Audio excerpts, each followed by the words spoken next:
नमस्कार। यह है कहानियों का संसार किस्सा कहानी।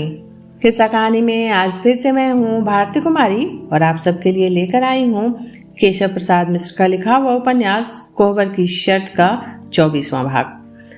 23वें भाग में आपने अब तक सुना कि चंदन और बाला नजदीक आने लगते हैं, नजदीक आ जाते हैं। चंदन रात को मचान पर खेत को अगोरने के लिए जाता है तो वहां पे बाला भी आती है। हालांकि वो दोनों बहुत सावधानी बरतते हैं, लेकिन ये बात धीरे धीरे बाहर निकलती है और ओंकार तक पहुंचती है। ओंकार चंदन से इस बारे में बात करना चाहता है, लेकिन बड़े भाई का अपने छोटे भाई के प्रति थोड़ी स्नेह, थोड़ी झिझक आड़े आ जाती है। वो घुमा फिरा के पहले फसल के बारे में बात करता है और फिर चंदन के ब्याह पे आ जाती है बात। चंदन अपने भाई को कहता है कि उसे जो करना है वो फैसला ले, वो जो कहेंगे चंदन कर लेगा। ओंकार वहां से चला जाता है। फिर गुंजा और चंदन की बात होती है। गुंजा और चंदन की बातचीत को अगर आपने ध्यान से सुना होगा तो वो पहले गुंजा के हल्के गुस्से से शुरू होती है और वो चंदन की सच्चाई जानकर एकदम से मोम बन जाती है। चंदन उसे यही कहता है। गुंजा पूछती है कि अगर करना ही था चंदन ये सब तो बाला क्यों? चंदन ने कहा कि जो विकल्प मिला मेरे पास वही था और मुझे भैया के मन से ये संदेह मिटा देना था कि मैं और तुम अभी भी, तो मेरे पास कोई विकल्प नहीं था गुंजा। इसलिए मैं हमेशा रात वहां बिताता घर से बाहर, कि भैया के मन में शक की कोई रेखा तक ना रह जाए। ये सुनकर गुंजा बहुत भावुक हो जाती है। अब आगे। जनेरा की कटाई खत्म हो गई। जोनरी और अरहर खेतों में ही पकने के लिए छोड़ दी गई। जिन खेतों में केवल जनेरा था उन्हें जोत दिया गया। खूंटियां उखाड़ कर खेत में हाल बनने को छोड़ दिया गया। कुछ दिन ठहर कर दूसरी जोत और ऊपर से हेंगाई। ढेलों के फूट जाने से खेत की माटी चिकनी और मुलायम हो गई। कटकी के लिए खेत तैयार होने लगे। कछार का पानी सोना से उतर गया था। किनारे की धरती सूख कर कुटकुर हो गई थी, जिस पर किनारे किनारे ही चिकनी पगडंडी निकल आई थी। पैदल आने जाने की राह एकदम खुल गई। ये जो वर्णन है ये खेती से संबंधित वर्णन है। जोनरी, अरहर, जनेरा ये फसलों के नाम है। अरहर मतलब तुअर या जैसे राहड़ अरहर जो भी कहते हैं आप। और जोनरी जनेरा एक खास किस्म का जो वहाँ पे होता है, जिसमें जनेरा ज्वार को कहते हैं। और जब बाढ़ का पानी उतरता है धीरे धीरे और एक बार की फसल तैयार होती है तो जोनरी और अरहर को खेत में पकने छोड़ दिया है और जनेरा काट लिया गया है। और काटने के बाद जो फसल का जड़ से लगा हुआ थोड़ा सा ऊपर तना का हिस्सा है वो खेत में ऐसे ही छोड़ दिया जाता है। फिर उसको हल से उखाड़ दी जाती है उसकी खूंटियां और फिर हल चला के उसको खेत में छोड़ दिया जाता है ताकि वो कंपोस्ट बन जाए। और चूंकि गीली होती है मिट्टी और फिर धीरे धीरे बाढ़ का पानी उतरता है और ये बारिश खत्म होने के सूचक है, जो ये संदर्भ मौसम का संदर्भ है। पश्चिम की बारी चंदन के छोटे बड़े 7 खेत पड़ते थे। ओंकार की राय ना थी कि उसमें जनेरा बोया जाए, क्योंकि यदि बाढ़ आई तो सारी फसल बह जाती है। फिर खेतों में डाले गए बीज भी डांड पड़ते हैं। लेकिन चंदन ने अपनी राय में सब में जनेरा बो दिया। इस वर्ष बाढ़ नहीं आई। जनेरा की दोहरी तिहरी बालों से खेत लद गए। गांव ऊपर इस वर्ष चंदन के घर जनेरा आया। खेतों में ढाठा के बोझ बांध बांध कर खड़े कर दिए गए। चंदन दूसरे खेतों की जुताई में लगा था। बाढ़ में बहकर आई हुई गंगा जी की चिकनी मिट्टी खेतों को बेहद उपजाऊ बना देती थी। बाढ़ के आने से लोगों को भदई की फसल तो मिल जाती थी, लेकिन रबी के लिए खेतों में जी जान से मेहनत करनी पड़ती थी। हाल बनाने के लिए एक एक खेत में 2-2, 3-3 बार जोतना और हेंगाना पड़ता था और कभी कभी खेतों में दीमक भी लगने लगती थी। इसलिए लोगों को और भी सतर्क रहना पड़ता था। फुर्सत पाकर चंदन पश्चिम की बारी के खेतों में रखे हुए सूखे ढठा के बोझ देखने गया तो देखा कि करीब करीब हर बोझ के नीचे से दीमक लग रही है। 2 महीने की माल गोरुओं की खुराक दीमक बर्बाद कर रही थी। लगभग 150 बोझे यदि हटाए ना गए तो देखते देखते पूरी तरह दीमक छाप लेगी। सांझ हो चली थी।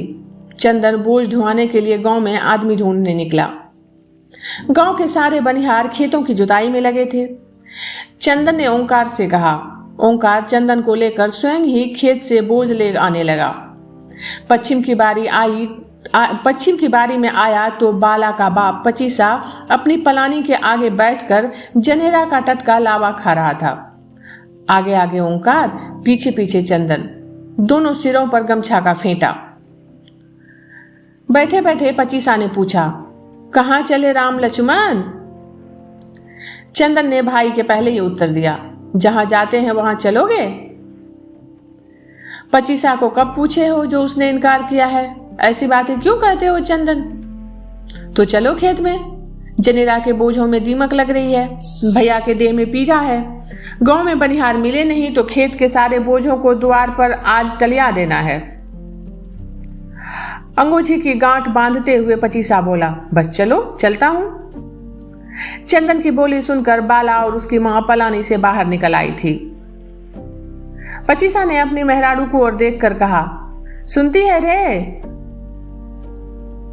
और ओंकार को देखते देखते पचीसा, बाला और उसकी महतारी तीनों पास आकर बोले, चलो। आगे ओंकार, पीछे चंदन, पचीसा, बाला और उसकी महतारी। खेत में पहुंचकर चंदन ने ओंकार से कहा कि वो बोझे उठवाता जाए, ढुआई बाकी लोग करेंगे। सूरज डूब चुका था। 2:30 घड़ी रात जाते जाते खेत में 10-15 बोझे रह गए थे। इस फेरे से जब सबके संग में चंदन लौटा तो बोला, पचीसा ने पूछा, क्या है? पसंद करके अपनी मजूरी के बोझे छांट लो। इतनी जल्दी क्या है बबुआ, 5 इसी में से ले लूंगा, पचीसा ने जवाब दिया। बस 5 हमारी ओर से भी। चंदन, 10 बोझे पचीसा के लिए छोड़ देना, अब मैं चलता हूं। ओंकार ये कहकर वहां से निकल गया। पचीसा बोला, इतने खुश हो ओंकार बबुआ, कहो तो एक अरज करूं? अरज? मैं किस अरज के लायक हूं पचीसा? ओंकार बोझ उठाते हुए रुक गया। यहीं का कोई खेत पुतऊ पर दे देते तो मेरी गुजर हो जाती। लगान जो कहोगे दे दूंगा, यदि लगान पर दो या अधिया पर। ओंकार पचीसा की बात सुनकर चुप लगा गया। ऐसी बात की आशा उसने पचीसा से नहीं की थी। पचीसा फिर कहने लगा, दोनों भाई यही हैं, पचीसा की बात रख लो। ओंकार ने चंदन की ओर देखते हुए पूछा, क्यों चंदन, क्या राय है? चंदन बोला, राय क्या, घर के मालिक तुम हो, हमसे क्या पूछते हो? बोझा उठा दो, हमें चलने दो, जो मन में आए तय कर लो। चंदन के सिर पर ओंकार ने बोझा उठा दिया। चंदन जाने लगा तो ओंकार बोला, एक खेत तुझको दूंगा पचीसा, पर कौन खेत दिया जाएगा ये चंदन बताएगा, क्योंकि खेतों का मालिक वही है, उसके राज में मैं दखल नहीं देता। पचीसा ने बाला के सिर पर बोझ उठाते हुए कहा, बस इतना ही काफी है, तुमने हाँ कह दिया, मुझे इतना ही चाहिए। चंदन जो खेत देंगे मैं ले लूंगा। बाला के साथ जब उसकी मां भी कुछ आगे निकल गई तो ओंकार ने पूछा, पचीसा, तो बाला का ब्याह क्यों नहीं करते? पचीसा बोला, क्या करूं ओंकार भैया, मैं तो बड़े फेर में पड़ गया हूं। दूसरे मर्द की बेटी है, मेरी एक नहीं मानती, कहती है कि दूसरे गांव नहीं जाऊंगी। ब्याह ऐसे से करो जो मेरी पसंद का हो और इसी गांव में आकर बसे। लड़की ऐसी है कि अच्छे अच्छे नेटवे के बेटे ललचाए हैं इस पर, लेकिन इस गांव में वे बसने को तैयार नहीं हैं। जो 1-2 तैयार हैं वो इसे पसंद नहीं है, इसके लायक है भी नहीं ओंकार भैया। सोचा कि अगर कोई इसके मन लायक यहाँ बसने को तैयार भी हुआ तो यहाँ पेट कैसे भरेगा। इसी से सोचता हूं कि अब खेती का सिलसिला लगा दूं। ओंकार बोला, सुनो, बाला को अब किसी तरह ब्याह ही दो, खर्चे बर्चे की घटती बढ़ती मैं पूरा कर दूंगा, लेकिन इसकी यहां से विदाई कर दो। पचीसा हाथ जोड़कर कहने लगा, जिस कारण तुम ऐसा कह रहे हो ना ओंकार भैया, वो मुझसे छिपा नहीं है, लेकिन जानकर भी मैं चुप लगा गया कि बड़े घर की बात है। हो हल्ला करने से दोनों की बदनामी होती है। चंदन बबुआ की शादी हो जाएगी तो वो अपनी ही गृहस्थी में सना जाएंगे, फिर अपने आप ही सब ठीक ठाक हो जाएगा। ये तो नई उम्र का मामला है, समय के साथ सब दबदबा जाता है। द्वार पर बोझ रख बाला चंदन और बाला के महतारी के पास पहुंच रहे थे। बात वहीं रोक कर पचीसा बोला, तुम्हारी शरण में हूं ओंकार बबुआ, जैसे कहोगे वैसे ही चलूंगा। चंदन पास आ गया तो ओंकार बोला, अच्छा मैं तो अब चलूं चंदन, 10 बोझे पचीसा अपने उठा ले जाएगा, बाकी ये धो ही लेंगे, बस 8-10 तो और हैं। चलो बहुत बड़ा काम निपट गया। और जाते जाते बोला, जो मन करे वो खेत पचीसा को दे रहा हूं, कल से हल चलवाने को कह रहा था। चंदन ने कहा,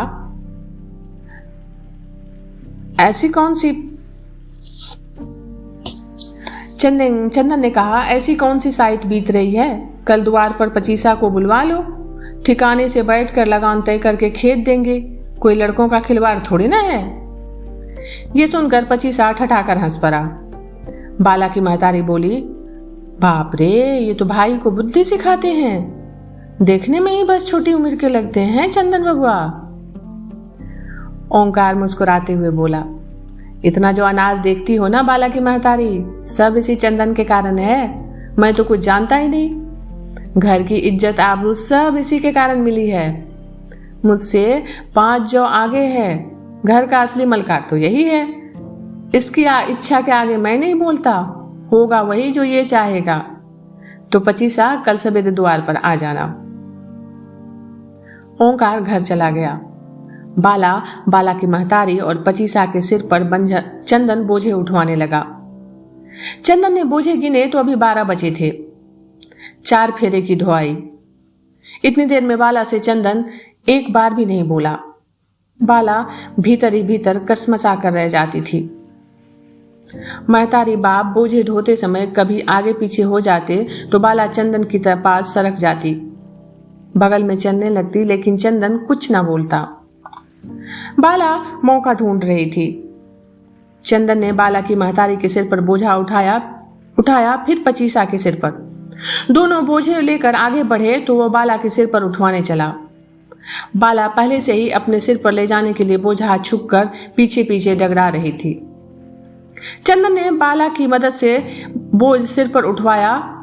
दोनों के हाथ छोड़ने से पहले ही बाला ने बोझे की गुरही धीरे से खींच दी। बोझा खुल गया। जनेरा का बोझ आधा चंदन आधा बाला की देह पर गिरकर खेत में फैल गया। बाला मुस्कुराती हुई चंदन से बोली, यही बोझ बांधे हो कि बाला का हाथ लगाते ही भर आ गया। चंदन बोला, तेरा बोझ मेरे मान का नहीं। बाला बोली, अब ऐसा कहने से काम नहीं चलेगा, समझे, अब कतराओगे तो प्राण दे दूंगी। चंदन बोला, बड़ी भारी बेवकूफ लड़की है, तनिक भी बदनामी से नहीं डरती, लोग देखेंगे सुनेंगे तो क्या कहेंगे। बाला बोली, जिसको देखना सुनना था देख सुन लिया, अब बदनामी फदनामी से बाला नहीं डरती। ब्याह करके जब मेहरारू घर में ले आओगे तो अपने हाथों से उसकी बाह पर गोदना गोद लूंगी तो मन को संतोष हो जाएगा, फिर तुमसे नहीं बोलूंगी चंदन, लेकिन तब तक दुख मत दो, मुझसे सहा नहीं जाता। खिली हुई चांदनी में बाला और भी खिल रही थी। बगल की खेत से हरी घास की महक आ रही थी। जौनरी के कच्चे दानों के बड़े बड़े गुच्छे बाहर से लटके हुए थे। झिंगुरों की लगातार आवाजों के अलावा एकदम सुनसान था, पूरी शांति। गोरे मुंह पर पड़ती हुई चांदनी में बाला की सुगठित देह और बड़ी बड़ी आंखें चंदन देखता ही रह गया। चंदन ने बोझ उठवाया।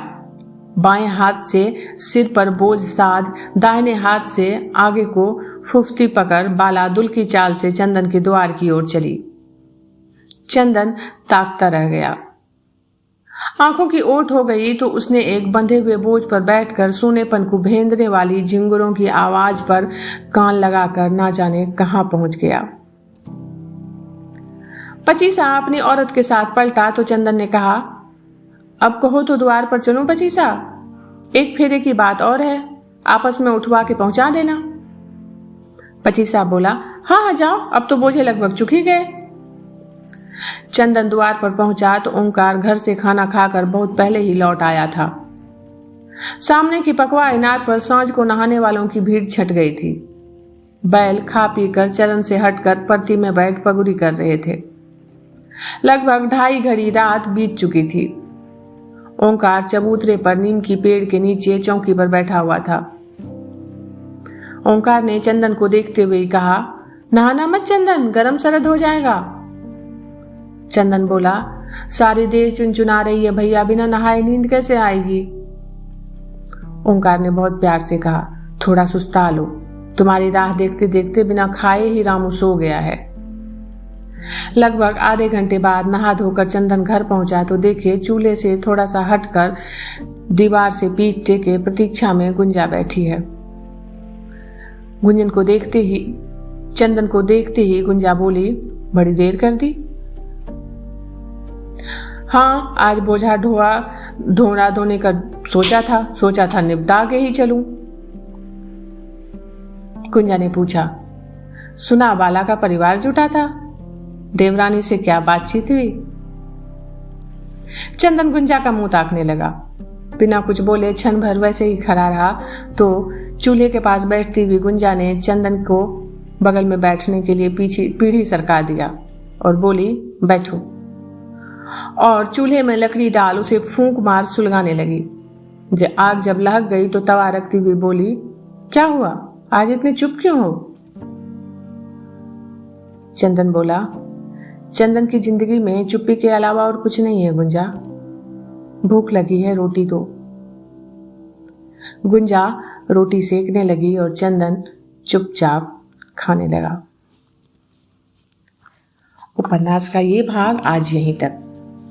अभी आप सुन रहे थे भारती कुमारी की आवाज में केशव प्रसाद मिश्र का लिखा हुआ उपन्यास कोहबर की शर्त का 24वां भाग।